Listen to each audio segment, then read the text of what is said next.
Au sommaire de ce journal, le chef du village Moussompo est depuis un temps accusé de vendre illicitement une partie de la concession de la régie de voies aériennes. Pour lui, c'est pas illicite, mais c'est la terre de ses ancêtres.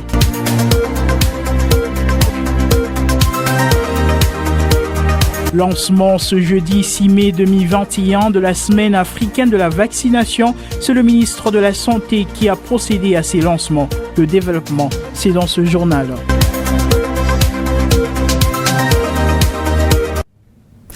C'est un plaisir de vous savoir nombreux en train de suivre Wango Radio Télévision. Mesdames, Messieurs, bienvenue à cette édition du journal qui s'ouvre par cette information. Vous l'avez suivi sans doute dans le sommaire. Depuis un certain temps, le chef du village Moussompo est accusé de vendre illicitement certains terrains de la régie de voies aériennes. Pour Jean Kapwassa, la terre appartient à ses ancêtres. Suivez. Intronisé à cela 2 semaines, le chef des terres du village Moussompo, Jean Kapwassa, est cité dans une affaire d'expoliation de l'espace de la régie des voies aériennes, selon les sources sûres du service des cadastres. Le chef Moussompo octroie des parcelles sur l'espace privé de la RVA. Jean Kapwassa ne nie pas les faits et pour lui, il est bien dans ses attributions.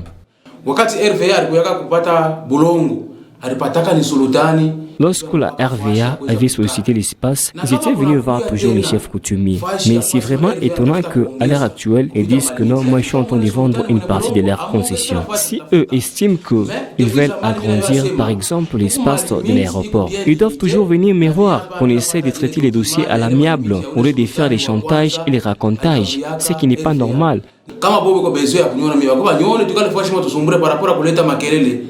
Les patrons du village Moussompo invitent les services des cadastres à prendre langue avec lui avant de déployer les agents sur les terrains. Ils demandent aux services des cadastres de bien contrôler leurs agents qu'ils envoient sur le terrain, parce que des fois, ils aussi distribuent illicitement des parcelles à mon issue, ce qui n'est pas normal. Donc désormais, je vais essayer un peu de suivre tous les dossiers des prix. S'il y a des bavures, moi-même, je vais trouver une solution. Depuis un certain temps, le village Moussompo enregistre des cas de conflits fonciers aux autorités compétentes de s'y pencher. Et en santé, cette fois-ci, vous l'avez aussi suivi dans le sommaire, le ministre provincial de la Santé, Jules Kabouit, a procédé ce jeudi 6 mai 2021 au lancement de la semaine africaine de la vaccination. C'est un reportage de Patient Kabamba. C'est sous les thèmes « Les vaccins nous rapprochent » que la semaine mondiale de la vaccination a été lancée au Lualaba. Bien avant cela, les représentants du directeur provincial de la santé a donné les biens fondés de la vaccination dans la vie d'une personne. Ramener tous les enfants âgés de moins d'une année qui ont manqué un rendez-vous de vaccination à ce qu'ils viennent obtenir leur vaccin, parce que c'est seulement à cette condition que nous allons garantir la bonne santé à ces enfants et que ces enfants en bonne santé pourront nous faire espérer un lendemain meilleur pour notre pays, parce que le pays ne peut se développer qu'avec des personnes en bonne santé. Pour sa part, Jules Kabouit, ministre provincial de la Santé, appelle la population de la base à se livrer volontairement à la campagne de vaccination, notamment celle de la Covid-19. La vaccination contre la Covid-19 est volontaire. J'encourage, pour ma part, les personnes concernées par cette première phase, à savoir les personnes âgées de 50 ans et plus, le personnel soignant, le personnel souffrant de comorbidités comme le diabète, l'hypertension artérielle, l'asthme et autres, à adhérer à cette vaccination pour leur bien et celui de leur famille.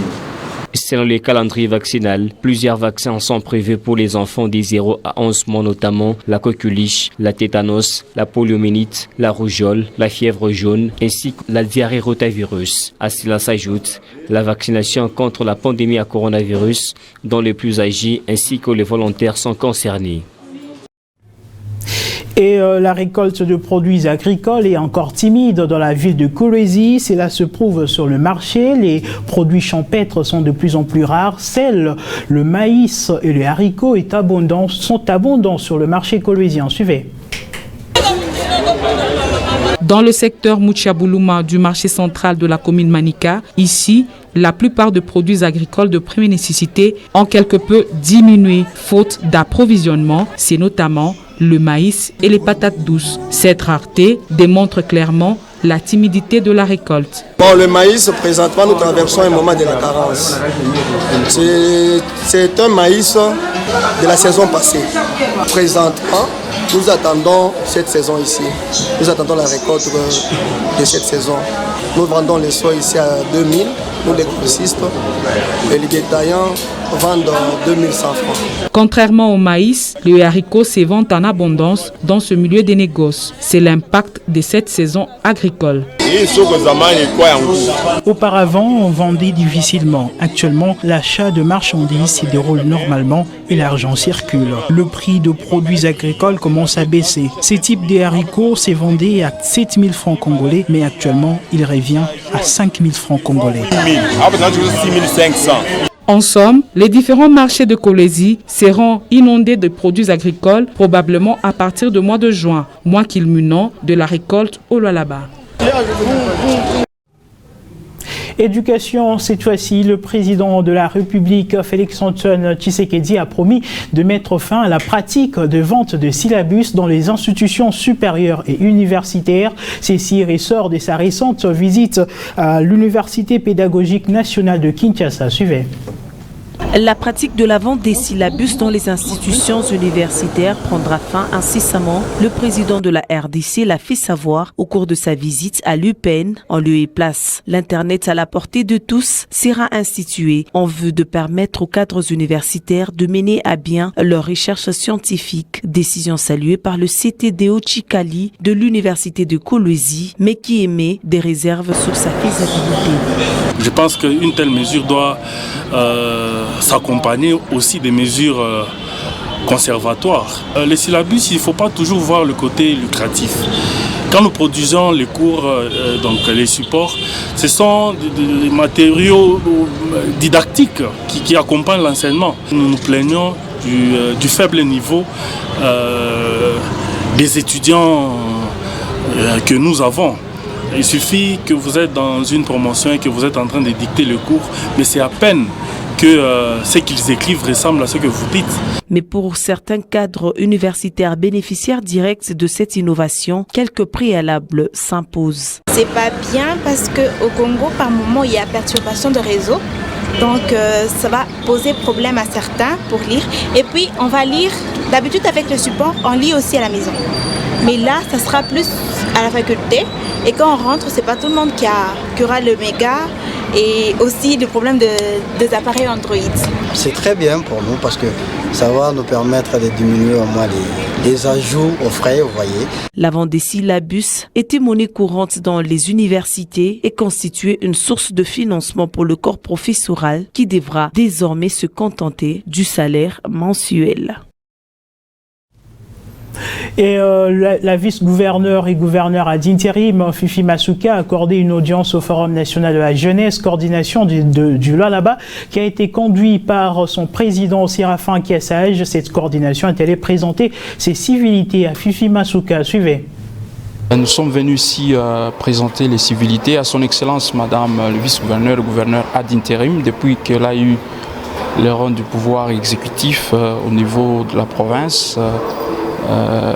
Intérim bien sûr, nous n'avons pas encore eu l'occasion de lui présenter les civilités et aussi l'occasion faisant le larron, il faille que nous venions lui dire que désormais nous avons été encore une fois de plus renouveler la confiance au niveau de la hiérarchie, donc le FNJ Lualaba.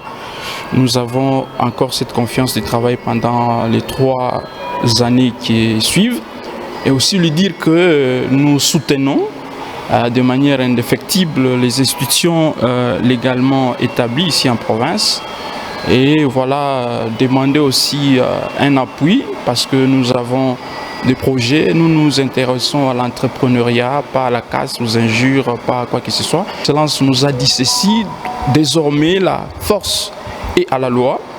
Le procureur de la République va prendre, n'est-ce pas, les bras à corps pour travailler comme il se doit, parce que le procureur a la charge de rechercher les infractions. Si les jeunes s'adonnent, n'est-ce pas, aux égarements, aux dérives, aux injures, ce sont des faits infractionnels qui peuvent facilement être punis par la loi.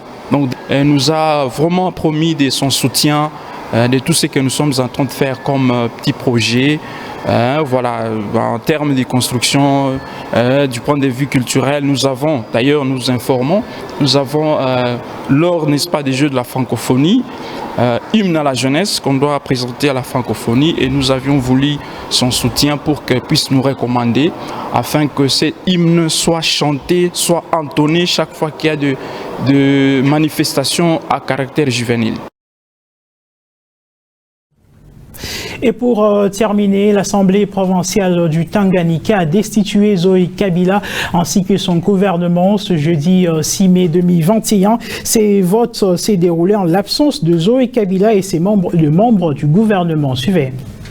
Ils sont au total 13 députés sur les 25 qui comptent l'Assemblée provinciale du Tanganyika à voter pour la destitution de Zoé Kabila au poste de gouverneur de cette province. Les frères de Joseph Kabila étaient attendus pour présenter les moyens de sa défense suite aux griefs lui reprochés. Absent d'académie, le gouverneur Zoé Kabila Mwanzambala ne s'est pas présenté à la plénière de ce jeudi, ce qui a conduit directement les députés à procéder à sa destitution.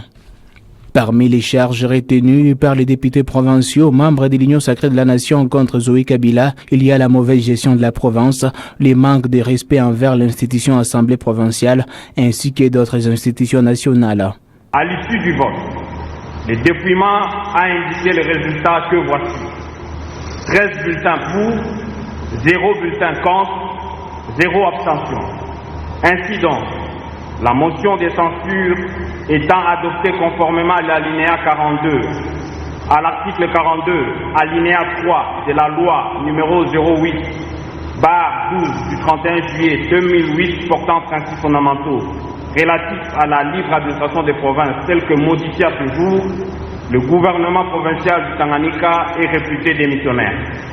Par conséquent, le gouverneur de province doit remettre la démission de son gouvernement au président de la République dans le 24 heures essai, conformément à l'article 42, alinéa 1er de la loi précitée. Bien avant, 2 membres du bureau de l'Assemblée provinciale proches du gouverneur avaient été destitués. Ainsi, le gouvernement Zoé Kabila vient de tomber.